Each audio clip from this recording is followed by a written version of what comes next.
دعوت ورکوم چې هر یو راز به د ژوندون درته ښکاره شي که یو ځای د خپل ذات په راز خبر شي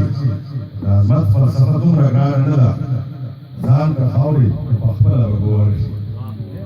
جناب محمد فاروق خټک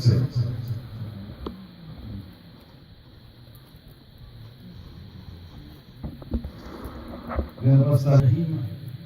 ما خو شمشاد صاحب ویلي چې په وخت لاړ شو نو شرمن خو مګرې ډېر راغلي نو روشن مېلمه وي ټولو درونو بیداره سره خو یوه خبره انسان سره محسوس کړه چې د خوشحال خان خټک په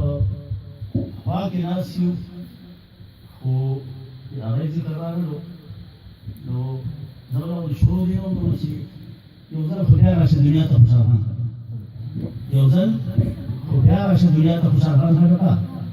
او راشه کابل دې نن په خپل وینو رنګ ووینه راشه کابل دې نن په خپل وینو رنګ ووینه او ټوله دنیا کې د افغان په خپله جنګ ووینه او خپل پښتانه دې نن په غېږ کې د اورنګ ووینه او توره تېره کړه د خیبر نه تر ګلان خټکه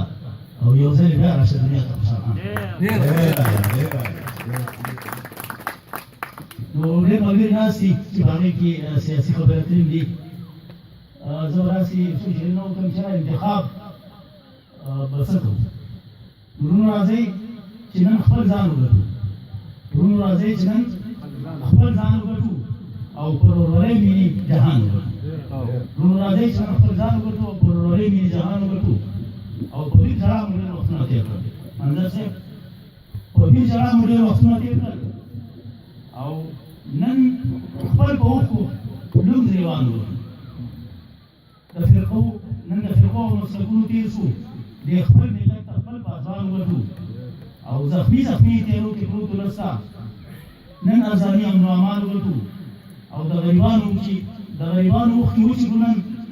د خوار غریب ته د زړه ارمان وټو او د سوات ګلونه په اور وسوځېدل ملک صاحب د سوات ګلونه په اور وسوځېدل او په لون سوری وزیرستان وټو د مسلمان وینې بهېږي هاخوا د پاکو وینو چراغان وټو او د قومیت او نفرتونو